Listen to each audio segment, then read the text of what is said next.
할렐루야. 오늘이 2025년 4월 20일 우리가 부활주일입니다. 부활주일이죠. 성탄절은 성탄절 그러는데 부활절은 부활주일 그러잖아요. 성탄절은 우리가 12월 25일이라고 하는 날짜가 정해져 있습니다. 그래서 그 요일이 언제든지 우리가 정해진 12월 25일을 주님이 탄생하신 그날로 기억하고 또 감사와 찬양을 돌리는 거죠. 그런데 부활주일은 좀 다릅니다. 부활주일은 날짜가 정해져 있지 않습니다. 그래서 우리가 이 주일을 부활주일로 정해서 우리가 예배를 드리고 찬양을 드리는데 부활주일이 이제 해마다 바뀌어요. 이게 이제 음력과 관련이 있기 때문에 그렇습니다. 우리가 이제 부활주일을 정하는 것을 이제 우리 초창기 기독교에서 공회를 통해서 결정을 했는데 정확하게 예수님이 십자가를 지신 날 또 부활하신 날을 모르기 때문에 전해 내려오는 어떤 그 전승을 따라서 그 날짜를 추측해 가는 거죠. 그래서 기억하기를 이제 춘분이 지나고 춘분이면 보통 3월 21일이잖아요. 춘분이 지나고 첫 번째 보름달이 뜨고 그 다음에 다가오는 첫 번째 주일을 부활주일로 정한다. 이렇게 이제 정한 거예요. 그러니까 이게 좀 춘분이 3월 21일인데 보름달은 뭐 왔다 갔다 하잖아요. 그리고 보름달이 뜬 다음에 이제 바로 우리가 이제 다가오는 주일 그러니까 이제 그렇게 정해진 거죠. 아마 제가 기억하기로 보름달이 지난 뭐 주일인가 이 정도였을 거예요. 우리 보름이. 그래서 이제 주일을 보름달이 주일과 겹치니까 이제 이번 주일을 우리가 이제 부활주일로 그렇게 정한 것입니다. 그래서 이제 이런 어떤 정해진 규칙에 따라서 매년 부활주일 날짜가 바뀌는 거예요. 어쨌든 우리가 이제 오늘이 부활주일 그리고 제가 말씀드린 것처럼 2025년 4월 20일입니다. 근데 우리 2025년이라고 그럴 때 그 앞에 어떤 한 단어가 붙죠. 서기라고 하는. 서기 2025년. 지금은 이제 서기라는 걸 잘 안 씁니다. 전 세계적으로 그냥 2025년 그러면 이게 서기예요. 근데 서기라는 뜻이 무슨 말입니까? 서양의 기원 이런 뜻이에요. 서자가 이제 동서를 구분하는 거니까 서양에서 전해진 어떤 기원 연수의 계산에 따르면 2025년이 된 해다 이런 말입니다. 그러면 이제 서양에서 전해진 어떤 기원 연수를 계산하는 이 기원이 뭐냐라고 이야기할 때 우리가 제가 그 지난주에 그 말씀 묵상에서도 말씀드린 것처럼 역사학자들이 우리가 인류의 역사 문자로 기록되어져 있는 인류 역사를 한 5,000년 정도로 보는데 이 5,000년간의 인류 역사 가운데서 중요하고 특별한 사건들이 얼마나 많았겠습니까? 이것들을 뭐 다 기록하려니까 양단 방만 문제일 때만 아니라 이게 어떤 기준점이 있어야 그 기준점을 중심으로 해서 몇 년 전 또는 몇 년 후 이렇게 이제 살펴보는 것이 합리적이고 또 쉽겠다 이런 결론을 내리게 된 거죠. 그래서 이제 우리가 18세기에 역사학자들이 모여서 이 인류의 역사를 구분짓는 어떤 그 이전의 사건들 또는 그 이후의 사건들 이렇게 구분을 짓는 한 사건을 정했는데 그게 바로 예수님의 탄생이라고 하는 그 해, 그 사건을 결정한 것입니다. 그래서 이 시점을 기준으로 해서 예수님의 탄생 이전을 뭐라고 기록하는가 하면 Before Christ. 그래서 그 약자를 따서 BC라고 하는 거죠. 그리고 예수님의 탄생 이후의 시대를 AD라고 하는데 이 AD는 라틴어 아노 도미니라고 하는 글자 약자입니다. 이게 주님의 은혜 시대. 그래서 AD라고 하는 거죠. Before는 예수님의 탄생 이전, Before Christ고 AD는 주님의 은혜 시대, 주님이 탄생하시고 이 세상에 하나님의 은혜가 임한 그때를 뜻합니다. 그래서 지금은 이제 서기지만 AD 2025년 우리가 흔히 뭐 BC 뭐 몇만 년 전에 뭐 BC 1만 년 전에 무슨 사건이 있었다. 그럴 때 그 BC라고 하는 그 BC는 바로 Before Christ라고 하는 역사학자들이 세계 역사를 구분하는 한 기준점, 구분점으로 만든 그때입니다. 그만큼 이 세계 역사학자들이 여기 세계 역사학자들은 뭐 기독교인뿐만 아니고 역사학자들, 세계 역사학자들이 모여서 그렇게 회의 결과를 정한 것이니까 인류 역사를 구분할 기준점으로서 예수님의 탄생이 그만큼 전 인류에 어떤 큰 영향을 미쳤다 이렇게 결정한 거죠. 예수님의 탄생을 기준으로 해서 인류 역사가 나뉠 만큼 예수님은 단순한 과거의 인물이 아니라 오늘 우리 삶에서도 길과 진리와 생명으로 역사하고 계시다라고 하는 거죠. 우리가 오늘 말씀을 통해서도 보면 이런 말씀이 있어요. 1절에 보니까 너희는 근심하지 말라. 하나님을 믿으니 또 나를 믿으라 이렇게 말합니다.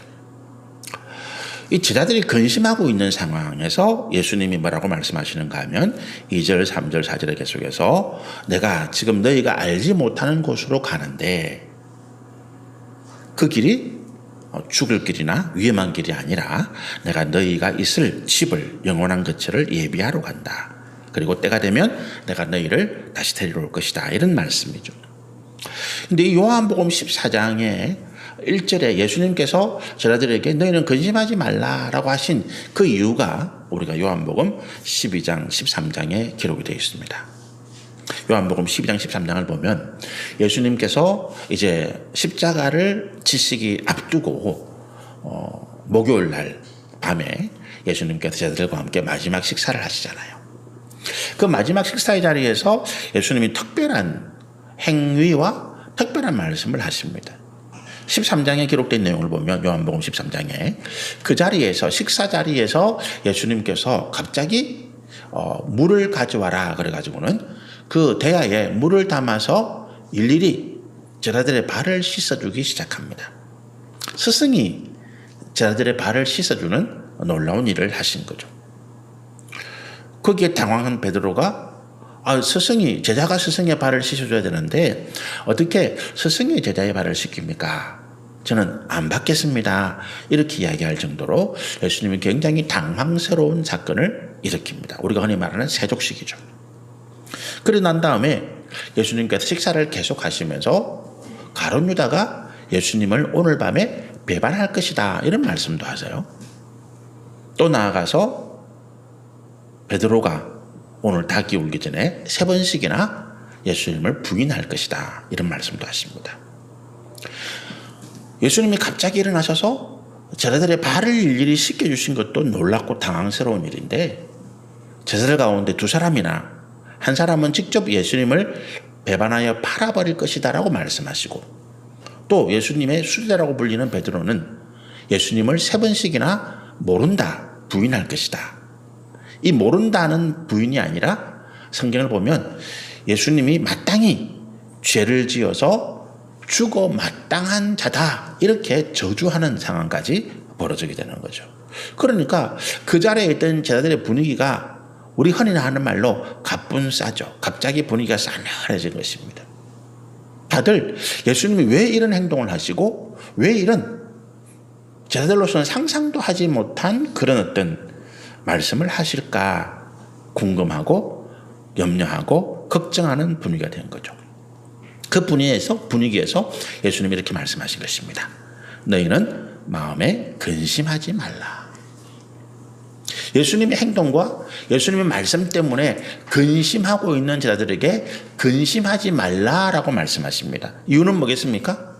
지금 내가 너희를 발을 씻긴 이 행위 그리고 가룟 유다나 베드로의 어떤 배신과 부인에 대해서 말하는 것이 결코 너희에게 해가 되는 일이 아니다라고 하는 거잖아요. 근심하는 행위를 해놓고 근심하지 말라. 병 주고 약 주는 것이 아니라 지금 예수님께서 하신 행위와 예수님이 하신 말씀이 제자들이 결코 근심할 일이 아니다라고 하는 거죠. 예를 들어서 예수님께서 제자들의 발을 씻기신 것은 지금 예수님께서 뭐를 본을 보여주신 것입니까? 앞으로 너희도 너희 제자들의 발을 씻겨주어라라고 하는 본을 보이신 거잖아요. 스승이 그 당시에 스승은 뭐 먹을 것부터 또 생활에 필요한 모든 것, 또 모든 스승의 어떤 삶의 수발을 제자들이 다 들은 거예요. 제자들은 쉽게 이야기하면 스승으로부터 가르침을 받는 대신에 스승의 어떤 종이나 노예와 비슷한 삶을 삽니다. 스승의 모든 생활비를 대줘야 되고 스승이 먹고 마시고 입고 잠자고 생활하는 모든 것의 수발을 다 들어줘야 되고 필요한 모든 것들을 다 알아서 챙겨줘야 되고 그럼으로써 스승으로부터 가르침을 받는 이런 이제 일들이 그 당시 스승과 제자의 사이여서 우리가 흔히 말하는 도제라고 하는 것입니다. 그런데 예수님께서 그 지금까지 내려오던 스승과 제자의 그런 어떤 말하면 악습이라 그럴까요? 폐단이라 그럴까요? 그런 관계를 깨뜨려 버린 거예요. 오히려 스승이 제자를 섬겨주어야 된다. 발을 씻기까지. 예수님이 하신 말씀 가운데 이런 말씀이 있죠. 인자는 예수님을 말씀하십니다. 인자는 섬김을 받으려고 온 것이 아니다. 예수님께서 이 땅에 오신 목적은 이 세상 사람들로부터 하나님의 아들로서 메시아로서 구원자로서 섬김을 받으려고 오신 것이 아니다. 오히려 그들을 섬기고 또 그들에게 영생을 생명을 주고자 이 땅에 오셨다. 예수님이 선포하신 거잖아요.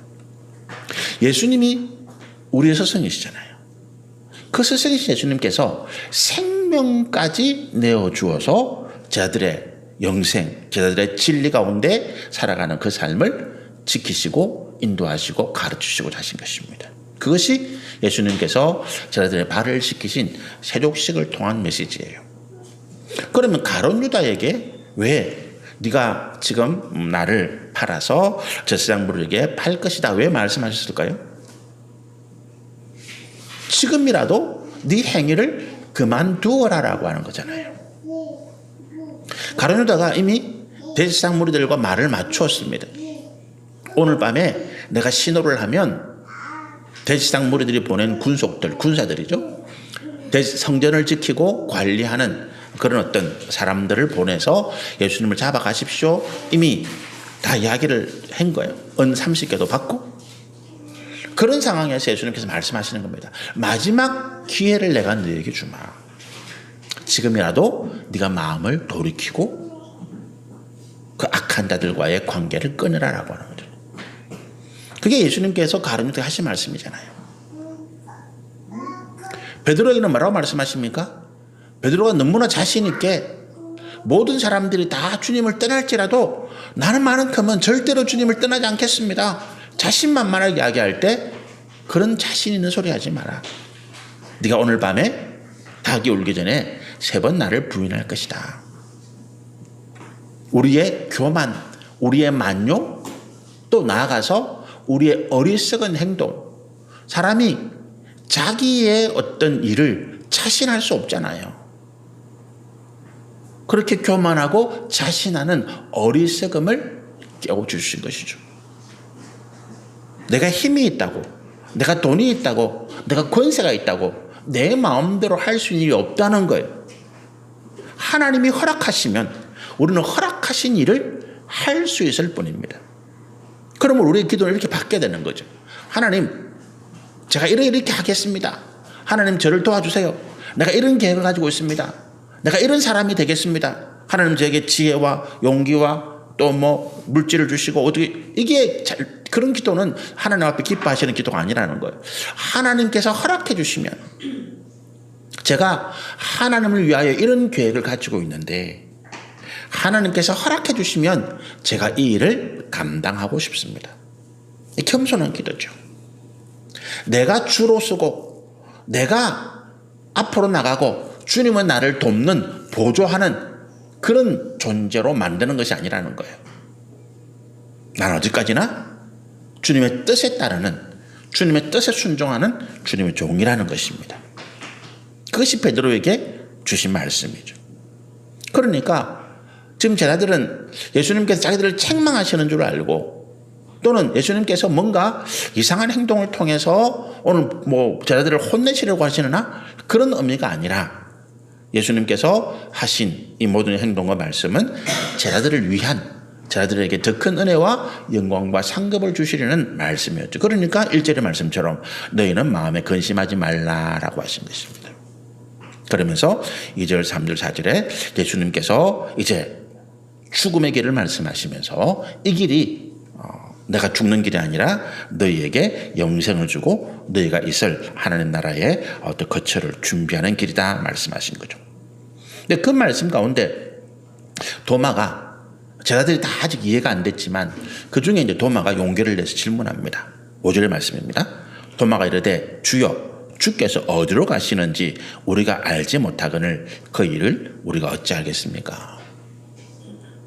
그러니까 6절에 주님이 말씀하시는 거죠. 예수께서 이르시되 내가 곧 길이다. 내가 생명이다. 내가 진리다. 그리고 이 길, 이 진리, 이 생명은 내가 아니면 나를 통하지 않으면 얻을 자가 없다. 이 말씀하시는 거죠. 내가 길이요 진리요 생명이요 라고 말씀하실 때 이게 어디로 연결되어집니까? 십자가로 연결되어지는 거예요. 십자가를 통하지 아니하면 우리는 하나님께로 나갈 수 없고 십자가를 통하지 아니하면 우리는 영원한 생명을 얻을 수 없고 십자가를 통하지 아니하면 나는 진리의 말씀에 따라 믿음으로 살아갈 수가 없는 것입니다. 예수님의 이 말씀은 지금 예수님께서 내가 십자가에서 죽을 터인데 그러나 그 죽음은 절망이 아니라 실패가 아니라 고통이 아니라 너를 위하여 하나님께로 영생으로 영광으로 나가는 길을 열어주는 것이고 세상에 구원을 받을 수 있다. 뭔가 세상에서 하늘의 땅의 복을 받을 수 있다. 그렇게 말하는 어떤 종교 그런 가르침이 많지만 그것들은 다 헛된 것이고 지금 내가 너에게 이야기하는 이 십자가가 진리이고 참이고 그리고 이 십자가를 통해서만 영생을 얻고 아버지께로 갈 수 있다 말씀하시는 거잖아요. 즉 예수님의 이 말씀은 예수님의 십자가와 그리고 그 부활이 우리에게 길이 되고 진리가 되고 생명이 된다라고 하는 것입니다. 제가 말씀에서도 예수님께서 우리 인류의 역사를 구분하는 나누는 기준점이 되셨고 그리고 이 예수님이 2000년 전에 이 땅에 오셨고 2000년 전에 십자가에 죽으시고 부활하셔서 성천하신 이후에 이 땅에는 계시지 않습니다. 육신은. 그렇지만 예수님은 단순한 과거의 인물이 아니라 오늘 우리 삶의 길과 진리와 생명이 되신다고 하는 이유가 여기 있는 것입니다. 길을 내었습니다. 예수님이. 그 길이 사라졌습니까? 여전히 우리 앞에 그 길이 존재하는 거예요. 오히려 그 길이 넓혀지고 더 단단해졌으면 단단해졌지 그 길이 사라지지는 않습니다. 왜 그렇습니까? 성령께서 예수님께서 열어놓으신 그 길을 계속해서 진리로 능력으로 은혜로 역사하시고 지켜주시기 때문에 그렇습니다. 그래서 예수님의 이 부활은 오늘 우리에게 우리 삶의 길이 되고 진리가 되고 생명이 되시는 것입니다. 그리고 어떤 사람에게 2000년 전에 예수님의 부활이 오늘 우리 삶에 어떤 의미 또 어떤 사람들에게 어떤 역사를 하시는가 세 가지로 살펴보십니다.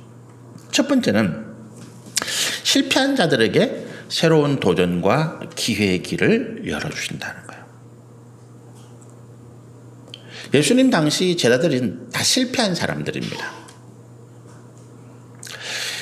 예수님 당시 제자들은 예수님이 대제사장들에게 끌려가시고 그리고 가야바의 그 마당에서 떨어서 공의 가운데 재판받고 한밤중에 다시 로마 총독 빌라도의 관저에 끌려가서 재판받는 그 모습을 멀찍이서 지켜봤습니다. 제자들은 설마 했을 거예요. 그 능력이 한이 없으신 예수께서 설마 제사장 무리들이 끌려가고 로마 군인들의 손에 붙잡혀서 십자가에서 죽으실까?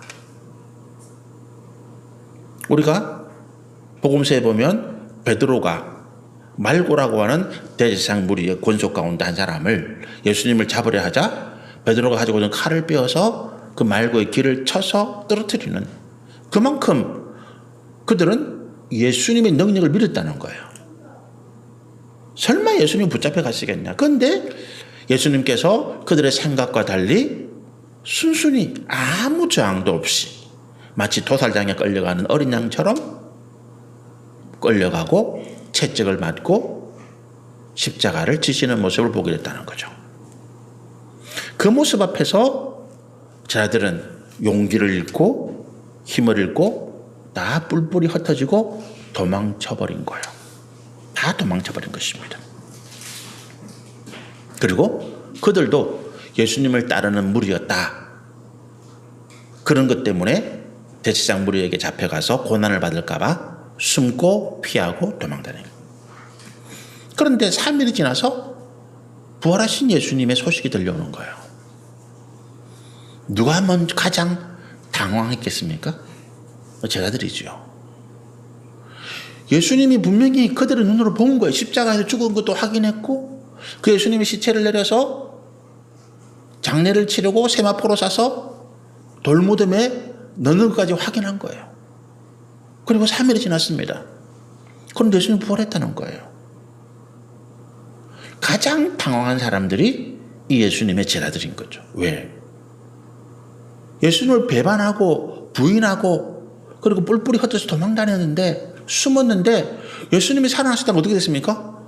예수님이 자기들을 찾아와서 이놈들하고 책망하고 징계하고, 그 부활하신 예수님께서 자기들을 저주하지 않겠습니까? 어떻겠습니까? 부활하신 예수님 앞에 나타날 수가 없는 거죠. 성경을 보면 예수님의 부활하심을 확인한 베드로 제자들이 다 어디로 갑니까? 야, 이제 나는 갈릴리로 돌아갈래. 물고기나 잡으러 가자.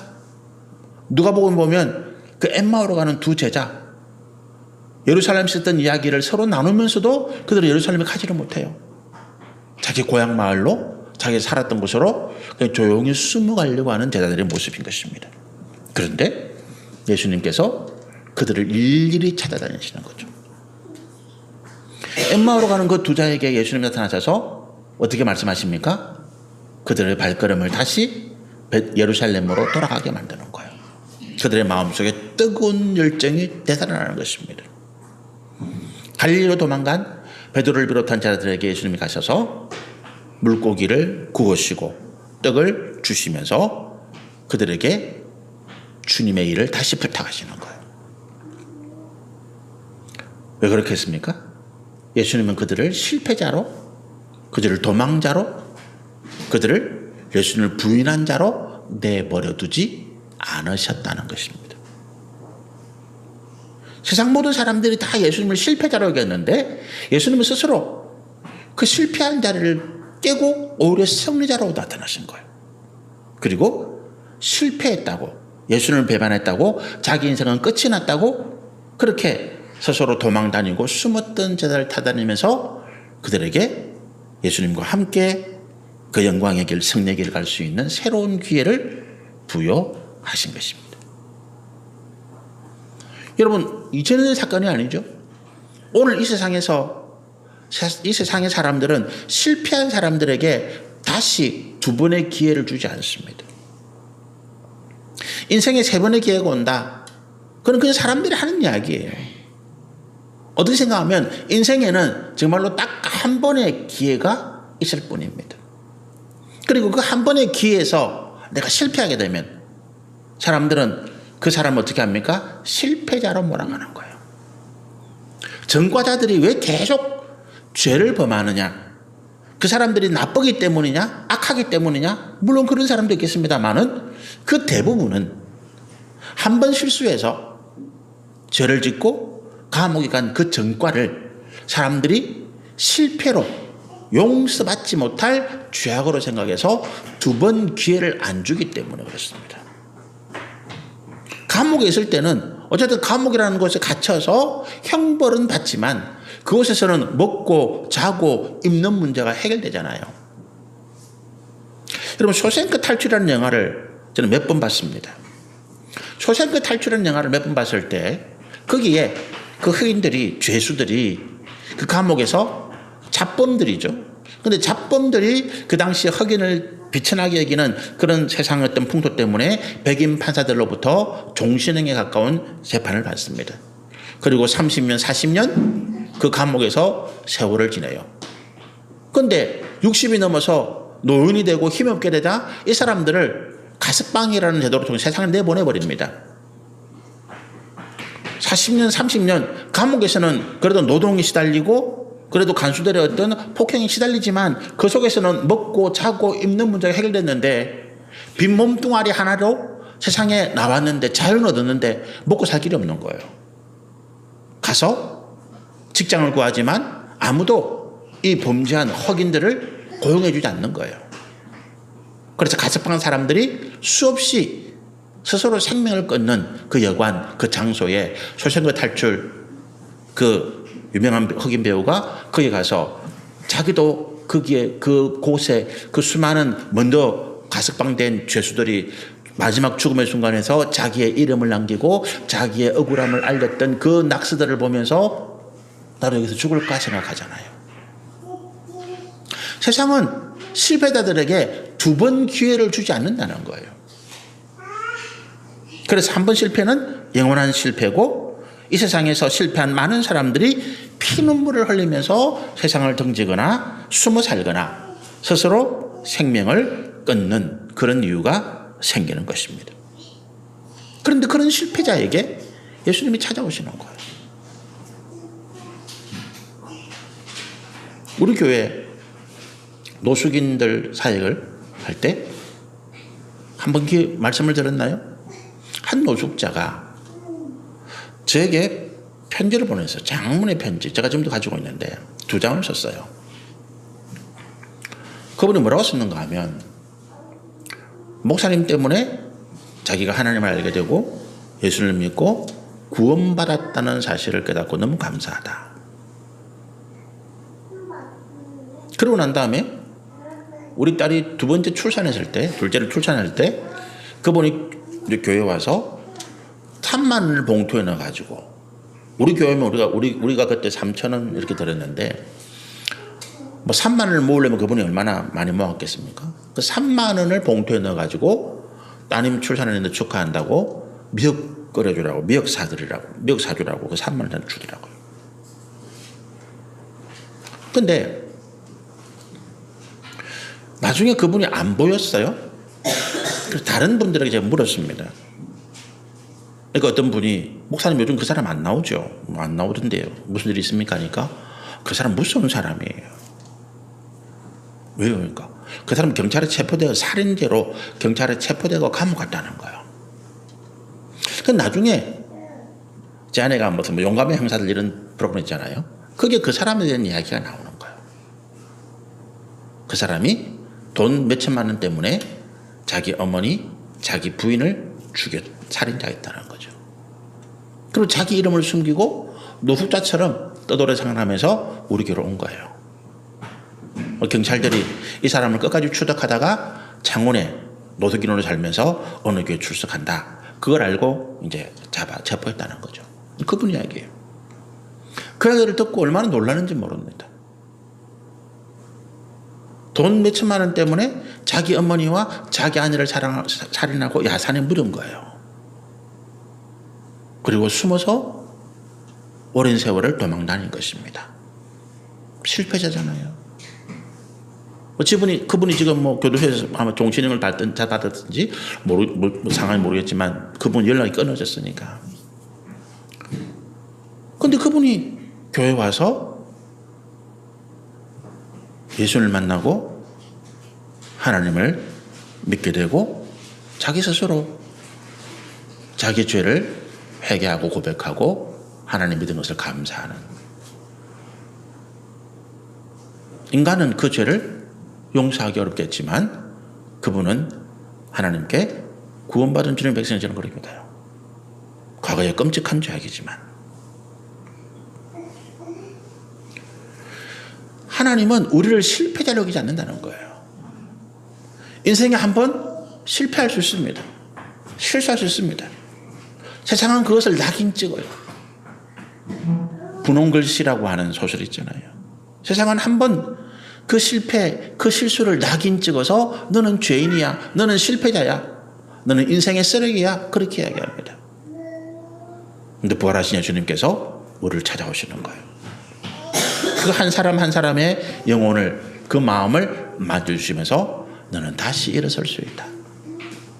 너는 다시 시작할 수 있다. 내가 너에게 새로운 기회, 새로운 생명을 주마, 그렇게 말씀하신 것입니다.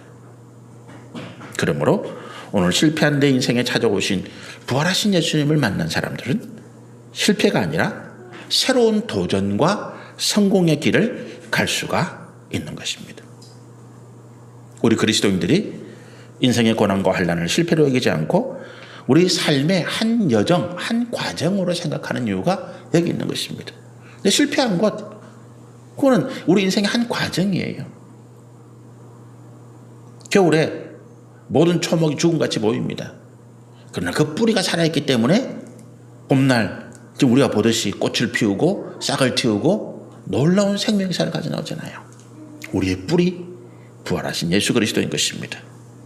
그 뿌리가 우리에게 생명 역사를 주므로 우리는 인생에 있어서 실패를 한 과정으로 여기게 됩니다. 한번 실패, 오히려 그 실패가 우리가 더 큰 영광과 성공으로 나갈 수 있는 어떤 자양분이 되고 또 그와 같은 힘이 될 줄로 믿습니다. 두 번째로 보면요, 예수님이, 부활하신 예수님께서 인생의 가장 소중한 것을 잃어버리고 절망하는 자들에게 다시 소망을 찾고 기쁨과 즐거움을 회복케 하시는 분이다. 십자가의 예수님의 죽음을 보면서 가장 절망한 사람들이 있습니다. 예수님의 12제자들은 다 도망갔어요. 다 숨고 피하고. 그런데 예수님의 십자가 옆에서 끝까지 눈물을 흘리고 탄식하고 애통하는 사람들이 있었다고 성경이 기록합니다. 누굽니까? 복음서를 보면 예수님을 따랐던 여인들이죠. 마리아라고 하는 이름을 가진 여러 여인들. 예수님의 어머니 마리아를 비롯해서 막달라 마리아, 또 다른 마리아, 무슨 마리아. 그 당시 마리아라는 이름이 굉장히 여성들에게 흔한 이름인 것 같은데, 그 여인들이 끝까지 예수님의 십자가 옆에서 탄식하고 눈물을 흘리며 애통하는 모습을 보였다는 것입니다. 그리고 예수님께서 죽으신 다음에 아리마대 사람 요셉이 그 시체를 돌려받은 후에 이 여인들이 눈물로 예수님 몸을 닦고 그리고 예수님의 장례를 치른 거죠. 그 다음에도 이 여인들은 아침 저녁으로 예수님의 무덤에 가서 향품을 바르면서 예수님의 시신이 썩지 않도록 그렇게 준비하고 관리했던 거죠. 그런데 부활절 아침에 또 마리아라고 하는 여인이 예수님 무덤을 찾아갔는데 예수님 무덤이 돌로 막혀 있고 무덤이 열려 있고 그게 예수님의 시신이 안 보이는 거예요. 돌로 막혀 있던 예수님 무덤이 열려 있는데 거기에 예수님의 시체가 보이지 않는 것입니다. 이 여인이 또 다른 절망에 빠진 거예요. 누가 예수님의 시체를 가져갔나? 그래서 울면서 그 주변을 찾는데 천사를 만나잖아요. 그 천사인 줄 모르고 그에게 얘기합니다. 우리 주님의 시체가 없어졌는데 좀 찾아봐 주십시오. 그래서 그 천사가 왜 부활하신 예수님을 이 무덤에서 찾느냐? 이미 예수는 부활하셨다라고 말씀하시고 그 첫 번째 소식을 들은 여자가 제자들에게 예수님의 부활을 전하죠. 절망이 기쁨으로, 탄식과 울음이 즐거움과 감사로 바뀌는 순간인 것입니다. 우리가 예수님을 만나는 사건이 그런 거예요. 인생의 가장 절망적인 순간에 탄식하고 눈물로 내 삶의 가슴을 두드릴 때에 이 땅에 어느 누구도 손을 내밀어 주지 아니하고 이 땅에 어떤 사람들도 나에게 위로의 말을 전하지 않아줄 그때에 예수님이 찾아오시는 것입니다. 그리고 말씀하시는 것이요. 내가 부활했다. 내가 네 눈물을 닦아주고 내가 너에게 기쁨과 즐거움을 회복하게 해주면. 제가 그 직장을 그만두고 이제 뭐 이렇게 뭐 조그만 책가게, 액세서리 가게를 하면서 이제 그때 이제 그것 때문에 다마스라고 하는 차를 하나 7인승, 5인승 밴을 하나 샀어요. 차고 다니면서 일을 하려고. 그리고 이제 사업을 정리하고 이제 신대원을 가려고 준비하는데 제 전자사는 이제 그 다마스 한 대예요. 근데 제가 아는 지인을 제가 그때 이제 보증을 쓰게 됐어요. 근데 그 당시 이제 보증보험회사가 2군데였어요. 지금은 한 군데인데. 근데 이 지인이 돈이 1,000만 원이 필요하다 그래서 그 1,000만 원을 융통해 주는데 그때 그 부인이 이제 간호사였고 그래서 자기 부인 이름으로 이제 융자를 받는데 보증인이 필요하다. 그래서 보증보험회사에서 이제 500만 원만 해준다는데 그때는 전산이 통합이 안 됐기 때문에 당일날 2군데에 다 신청을 하면 500만 원씩 다 받을 수 있다. 그래서 이제 1,000만 원을 융자하는데 제가 보증을 섰어요. 보증보험에서 2군데입니다. 근데 이분이 이제 2달 이자를 내고 3달 전부터 이자가 연체되더니만 연락이 끊기고 이제 보증보험회사에서 저한테 이제 돈을 갚으라고 보험회사 연락이 오는 거예요. 갚을 길이 없죠. 그리고 시간이 지났습니다. 연체가 계속 붙는 거예요. 제가 이걸 도무지 이제 감당이 안 돼 싶어서 제가 보증보험회사를 한 군데 찾아갔습니다. 제가 정리하려고 그러는데 내 전재산이 이거 내 이름으로 된 재산이 이 차밖에 없다. 이걸 받고 정리하면 안 되겠나 하니까 한 군데에서 자기를 달래요. 500만 원 정리해 주겠대. 저는 1,000만 원인데 2군데인데 양쪽에 나눠 가져라니까 그건 안 된대. 저도 안 되겠다 그러면 할 수 없다 그러고 이제 놔뒀어요. 그리고 제가 이제 신대원에 가서 창원 생활을 정리하고 서울로 갔습니다. 제가 신대원 3년 동안 계속 뭐 재판 재산 정리하고 어떻게 갚아라고 통지가 계속 날라오죠. 그걸 어쩔 수 없으니까 무시하고 있는 거예요. 근데 제가 이제 졸업하고 전임으로 나갈 시간이 되었습니다. 내가 전임 전도사로 나가는데 이 빚독촉이 계속 따라오는 거는 너무 부담스럽더라고요. 그래서 기도하면서 하나님, 제가 이 빚을 좀 정리하게 해주십시오. 저는 돈이 아무것도 없는데 그 당시 이제 빚이 이자가 불어서 3,000만 원이 넘어갔어요. 제가 기도하고 제가 이제 그 보증보험에서 전화를 하니까 그게 부산에 무슨 추심회사로 넘어갔대요. 그 빚이. 거기 전화하래. 전화번호 가르쳐줘서 거기 전화를 하니까 담당자가 맡아서 마침 올해가 정리기간인데 저한테 730만 원인가 그 돈을 내면 다 없는 걸로, 저는 이제 채무자가 아니니까 보증인이니까 저한테는 이제 청구하지 않겠다. 그게 12월 27일까지인가 그래요. 12월 이제 한 10일쯤 제가 전화를 하고 한 보름 동안에 이제 돈을 마련해야 되는 거죠. 여기저기 전화했는데 안 되는 거죠. 기도할 수밖에 없는 상황인데 그때 제 막내 누님한테 전화가 온 거예요. 얼마가 필요한데. 그래 이만해서 제가 730만 원을 갚으면 저한테 빚을 안 받겠답니다. 그 당시 제 막내 누나하고 저하고 그렇게 좋은 사이가 아니고 내면 그 누나가 저한테 돈을 입금시킨 거예요. 그래서 제가 그 빚을 갚았습니다. 빚이라는 게 굉장히 사람의 마음을 불편하게 하더라고요. 삶을 불편하게 하고 가는 데마다 계속 독촉장이 날아오고 이 빚 때문에 제 삶이 굉장히 위축되고 이걸 갚아야 되는데 그런 상황에서 하나님께서 주신 은혜 또 우리 누나의 마음을 움직이신 하나님께서 갚아주신 거죠.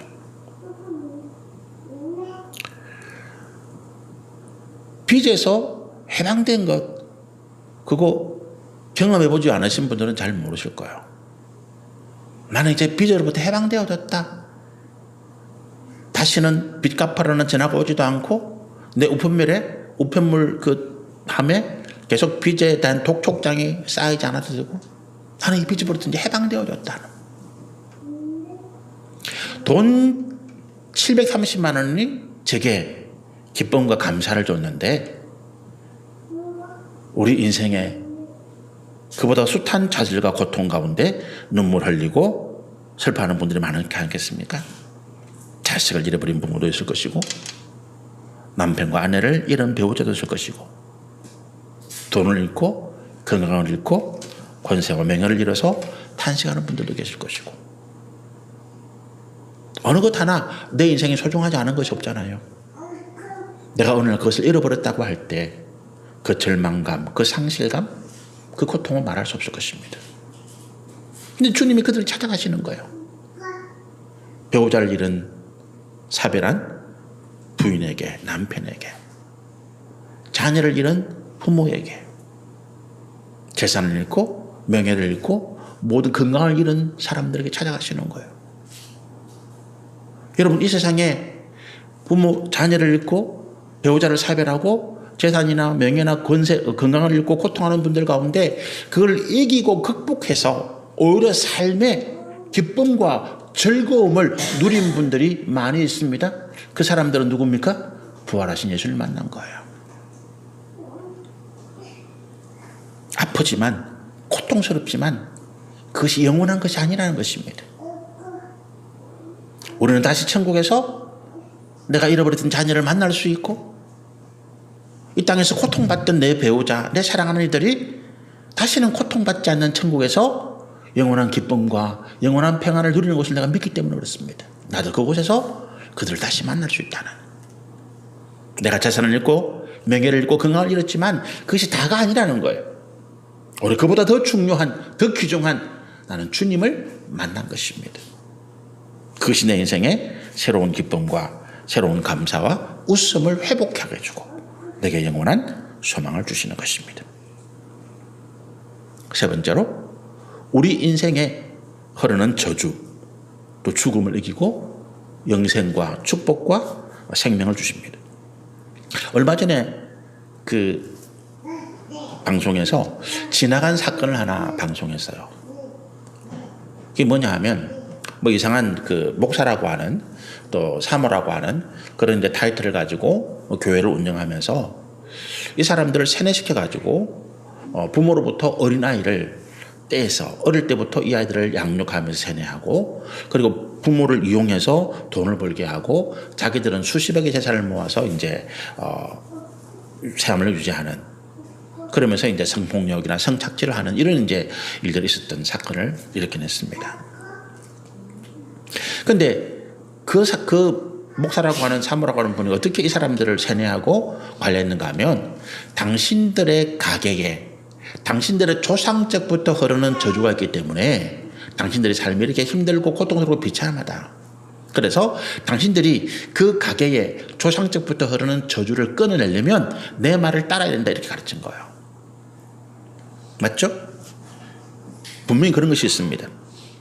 우리가 속담에 이런 게 있잖아요. 안 되면 조상 탓이고 잘 되면 내 탓이다. 안 되면 조상 탓이라고 할 때 조상의 무덤 자리가 잘못 써가지고 또는 우리 조상에게 제사를 안 드려서 조상을 노엽게 해서 이런 고난, 이런 고통, 이런 힘든 일이 내게 왔다 이렇게 말하는 거잖아요. 분명히 그런 일이 있습니다. 그런데 중요한 거는 그 일을 해결하기 위해서 무덤 자리를 옮기고 조상의 원혼을 풀어주기 위해서 구슬하고 부적을 붙인다고 이게 해결되는 것이 아니라고 하는 것입니다. 분명히 우리 인생에 조상으로부터 가게에 흐르는 저주가 있고 또 그로 인해서 내 인생에 고난과 환난이 오기도 하지만 그것을 이기는 방법이 그런 것이 아니라고 하는 거예요. 뭡니까? 내가 부활하신 예수님을 만난다는 거예요. 부활하신 예수님께서 십자가에서 죽으시고 그 죽음을 이기고 부활하셨다는 그 일이 뭡니까? 내 조상으로부터 흐르는 내 삶에 흐르는 저주를 끊어냈다는 거예요. 끊어내신 것입니다. 나를 이 저주, 이 진노의 흐름에서 그 가게에서 그 줄기에서 떼서 나를 생명의 길로 영광의 길로 부활의 길로 옮기셨다는 거예요. 우리는 돌감람나무 가지인데 참 감람나무인 예수님께 접붙여졌다는 것입니다. 여러분, 감나무, 좋은 품종의 어떤 나무를, 과일나무를 심을 때 묘목을 심는 게 아니죠. 좋은 열매를 맺는 그 나무에다가 안 좋은 나무의 가지를 접붙입니다. 그럼 그 가지에서 좋은 열매가 맺히는 거예요. 그렇게 해야 품종의 개량이 됩니다. 내가 그 저주가 흐르는 그 진노가, 그 고난과 환난이 있는 그 가게, 그 집안, 그 조상의 후예로서 끊어져 나온 거예요. 그리고 나는 어디에 접붙였습니까? 예수님께, 하나님의 백성으로, 예수님의 구원받은 백성으로 내가 새롭게 거듭나고 태어난 것입니다. 그러면 나는 이제 그 저주, 그 가게의 어떤 흐름 상관이 없는 거예요. 조상의 진노가 어떻다? 길 가다가 무슨 어떤 사람들이 당신 참 좋아 보입니다. 선하게 보입니다. 그런 조상 귀신이 당신 어깨 위에 올라가 있어요. 당신이 조상 귀신을 제사를 안 지내면 진노를 받습니다. 우리가 제사 드릴 테니까 돈 주세요. 그런 사람 많잖아요. 그죠? 참 얼굴이 선하게 보입니다. 도를 아십니까? 이런 사람들. 우리는 상관없어요. 그렇게 속이는 사람들에게 우리는 자유한 것입니다. 우리를 죽이려고 하는, 우리를 망하려고 하는 악한 저주의 권세로부터 우리는 해방된 것입니다. 그것이 예수님의 부활하심의 은혜예요. 우리가 부활하신 예수님을 통해서 우리 삶이 그렇게 변화되는 것입니다.